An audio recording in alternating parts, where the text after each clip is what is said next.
Johnny's home. Yep. And from his dad's house, and Yep. we're fixing, me and Johnny, our go upstairs. We'll have other robotics club people arriving here in a few minutes. It's another dreary Sunday. It's just like last Sunday when we had people upstairs in the garage. It's spitting rain, and it's cloudy, and the ground's wet, and it's in the 60s. Yeah. So at least we'll be comfortable up there. But there's not a lot of other stuff going on today. The robotics club is really...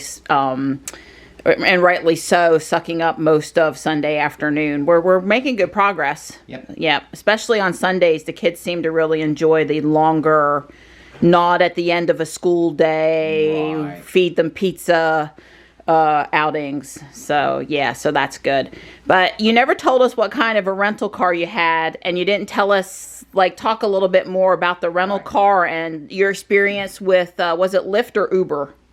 Uber, your first Uber. Tell us just a little bit about that. Right. So Tesla didn't provide any transportation, which was fine, because we basically had a Slack group that would the Slack app on his phone. Right. For those of you not young and familiar with it. Right. Help us coordinate some transportation, or we just kind of stand around in the lobby, and you would just grab X number of people.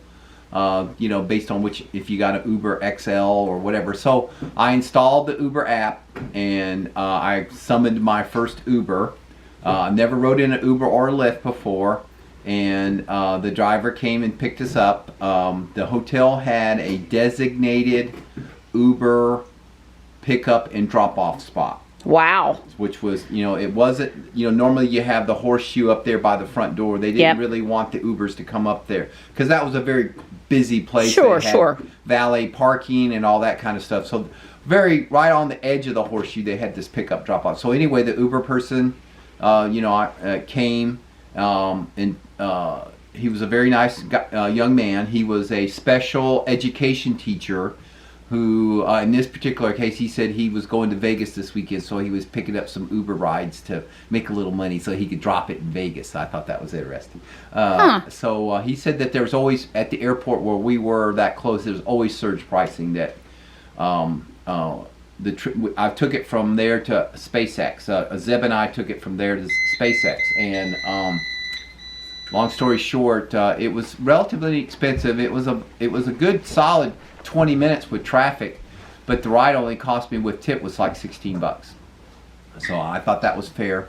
I got to ride in several more Ubers, a Prius, a Camry, and I think it was a Nissan something or another, the mid-size, and also rode in a Model 3, but not as an Uber, but somebody was there. Like I said, we had this Slack group. They said, hey, we got room for a couple people, so we rode over to the design center. But that was interesting. Ubers and I guess Lyft's the same way. It was a new experience. Don showed me the receipt. Yeah. It had a picture of the driver. Was very detailed. I had the map on the where Google you went. Map of how the route we took over there, and it was, I have to say, and I found that especially that first Uber, all the drivers were nice.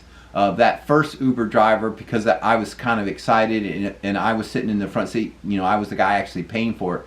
We talked quite a bit, and he gave me some tips and stuff, and kind of helped me understand. Because one of the things I had to do is I actually had to send him they had a little text message app on there, because I could tell he was driving around in circles trying to find us. And because we had, not knowing about this special pickup area when we called it, we started where we thought we could. He might show up. Right, but then we realized that we were and so we kind of moved on the guy from one side of the hotel to the area over to the Uber park. So I sent him a text message, said we were in the Uber, because the hotel was nice. They had put up signs that says Uber pickup and drop zone. They had arrows that would point to. There were several arrows in the parking lot, so that worked out well.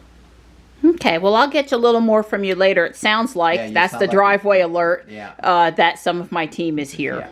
So we're trying to get this attachment to hit below the blue bar, and as you can see, it's a little taller than the blue bar. So we're going to work on that some more to push over. So I'm trying to describe that it can take 10, 15, 20 iterations to build the tool before you even start programming to get things at the right height and working properly. So I think after several more refinements, show me.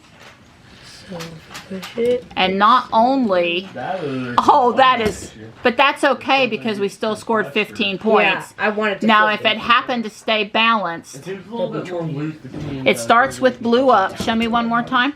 Try to balance it this time if you can with the robot. The lateral support. No.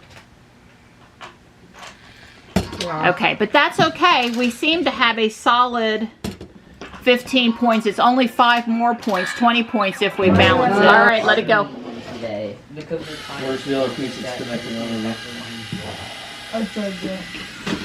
Yes. Because this gear has no hole. This is smooth in the middle. All right, now just hit it. It's not actually doing anything on the axle. So we're. Oh. Whoa, Yes, that's great. That's great. That's great. We got all the points there we could have. Let her go. Not sure. So they all cannot be stacked, and one has to be completely in. And if they're all touching in the thing, so we got a pretty good bit of points there because this one is completely in, and none of them are stacked. My sweetie's cooking breakfast dinner for me because I'm too tired. Yeah. I'm really whooped and a little damp out there with the rain, the dismal. It wasn't cold upstairs, but it was damp. Yeah. And I was a good girl. The boys had, Don went and got Little Caesars for the kids. And the one mom brought Walmart sour cream glazed donuts. Yeah. And Donnie and I didn't eat any of it. We're sticking on our keto. We're being good. So bacon cooking. Yeah, well, you know, we always got bacon cooking at our house. I smell perpetual bacon smell.